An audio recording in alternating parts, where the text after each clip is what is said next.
Sometimes you need to get knocked down before you can really figure out what your fight is and how you need to fight it.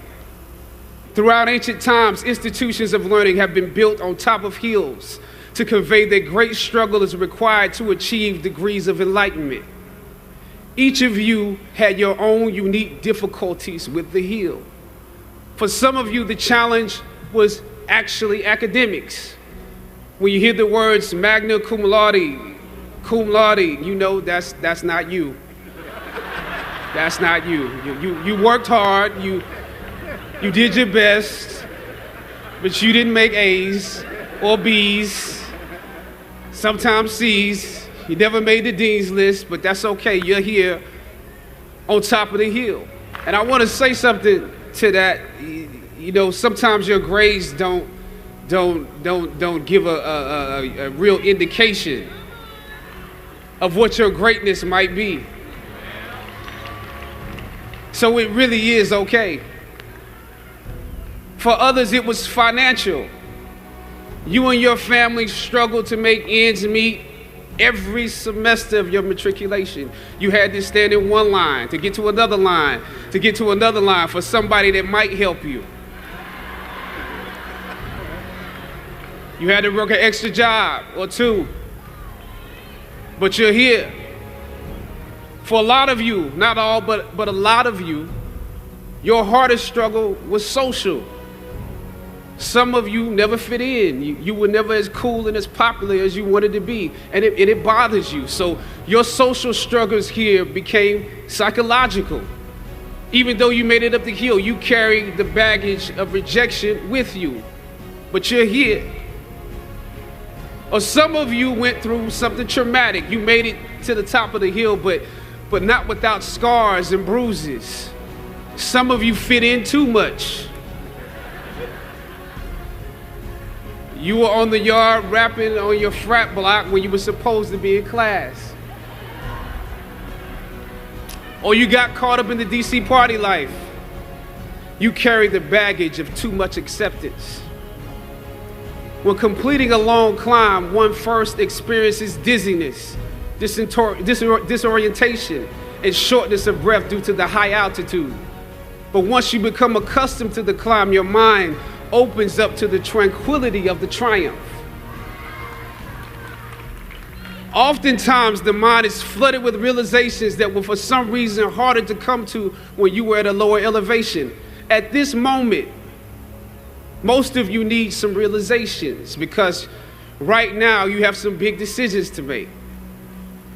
Right now, I urge you, in your breath, in your eyes, in your consciousness, invest in the importance of this moment and cherish it. I know, savor the taste of your triumphs today. Don't just swallow the moment whole without digesting what has actually happened here. Look down over what you conquered and appreciate what God has brought you through. I remember walking across this yard on what seemed to be a random day, my head down, lost in my own world of issues, like many of you do daily. I'm almost at the center of the yard. I raised my head and Muhammad Ali was walking towards me. Time seemed to slow down as his eyes locked on mine and opened wide. He's raised his fist into a quintessential guard. I was game to play along with him, to act as if I was a worthy opponent. What an honor to be challenged by the GOAT, the greatest of all time, for a brief moment. His face was as serious as if I were Frazier in The Thriller in Manila, drawing from his victories and his losses. At that moment, I realized something new about the greatness of Ali and how he carried his crown. I realized that he was transferring something to me on that day. He was transferring the spirit of the fighter in me. He was transferring the spirit of the fighter to me. He was transferring the spirit of the fighter to me. Sometimes you need to feel the pain and sting of defeat to activate the real passion and purpose that God predestined inside of you. God says in Jeremiah, I know the plans I have for you. Plans to prosper you and not to harm you. Plans to give you hope and a future. When you this day, when you have reached the hilltop and you are deciding on next jobs, next steps, careers, further education, you would rather find purpose than a job or a career. Purpose crosses disciplines. Purpose is an essential element of you. It is the reason you are on the planet at this particular time in history. Your very existence is wrapped up in the things you are here to fulfill. Whatever you choose for a career path, remember the struggles along the way are only meant to shape you for your purpose. When I dare to challenge the system that would relegate us to victims and stereotypes with no clear historical backgrounds, no hopes or talents, when I questioned that method of portrayal, a different path opened up for me. The path to my destiny. When God has something for you, it doesn't matter who stands against it.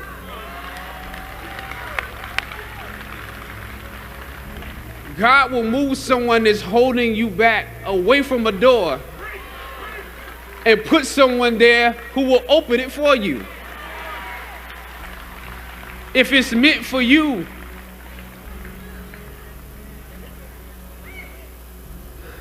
I don't know what your future is, but if you're willing to take the harder way, the more complicated one, the one with more failures at first than successes, the one that has ultimately proven to have more meaning, more victory, more glory, then you will not regret it. The light of new realization shines on you today. I was on a roll when I entered the system of entertainment, theater, television, and film. In my first New York audition for a professional play, I landed the lead role. From that play, I got my first agent. From that agent, I got an on-screen audition. It was a soap opera. It wasn't Third Watch. It was a soap opera on a major network. I scored that role too. I felt like Mike Tyson when he first came on the scene, knocking out opponents in the first round. With this soap opera gig, I was already promised to make six figures, more money than I had ever seen. I was feeling myself. But once I got the first script, and with soap operas, you very often get the script the night before and you shoot the whole episode in one day with little to no time to prepare. Once I saw the role I was playing, I found myself conflicted. The role wasn't necessarily stereotypical. A young man in his formative years with a violent streak pulled into the allure of gang involvement. That's somebody's real story. Never judge the characters you play. That's what we were always taught. That's the first rule of acting. And any role play, honestly, can be empowering. But I was conflicted because this role seemed to be wrapped up in assumptions about us as black folk. The writing failed to search for specificity. Plus, there was barely a glimpse of positivity or talent in the character, barely a glimpse of hope. I would have to make something out of nothing. I was conflicted. Howard had instilled in me a certain amount of pride, and for my taste, this role didn't live up to those standards. It was just my luck that after filming the first 2 episodes, execs of the show called me into their offices and told me how happy they were with my performance. They wanted me to be around for a long time. They said, if there was anything that I needed, just let them know. That was my opening. I decided to ask them some simple questions about the background of my character, questions that I felt were pertinent to the plot. Question number 1, where's my father?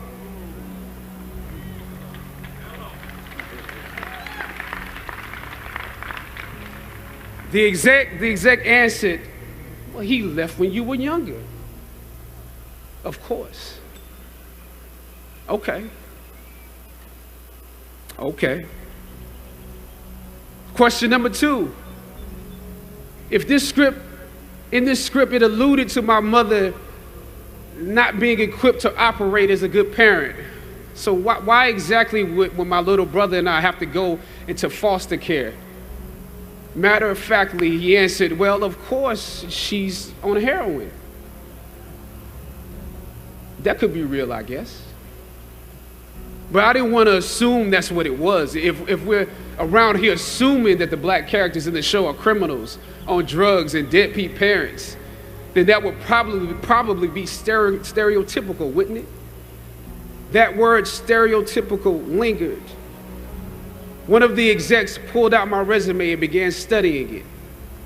The other exec wore a smile, trying to live up to what they had promised me only a few moments before. If there's anything you need, just let us know.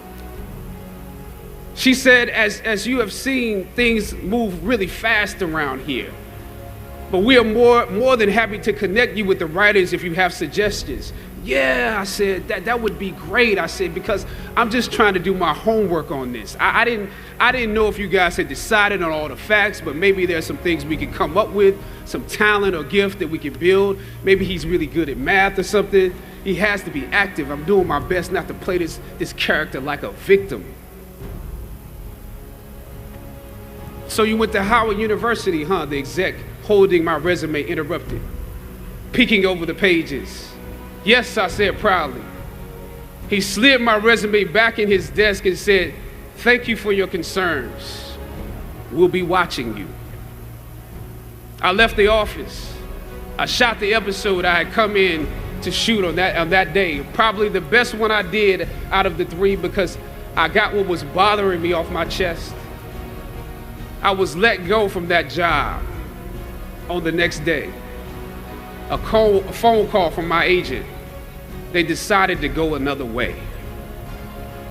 The questions that I asked set the producers on guard and perhaps paved the way for a less stereotypical portrayal for the black actor that stepped into the role after me.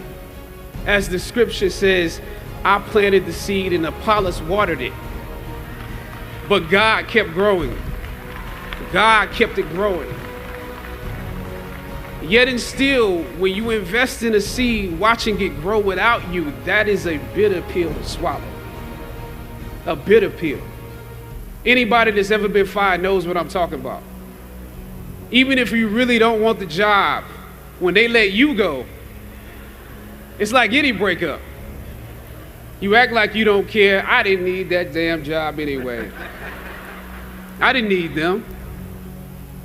But when you have those moments alone, you start to wonder if there was a better way to handle it. And if you could have handled it better, maybe you could help your family. And then before you know it, you're broke. And you find yourself scraping together change just so you can ride the subway so that you can get the next job. And maybe if you could book something else, that would eclipse the feeling of doubt that's building. But it seems like you can't pay them to hire you now. My agents at the time told me it might be a while before I got a job acting on screen again. As you commence to your past, press on with pride and press on with purpose. God bless you. Now, this is your time.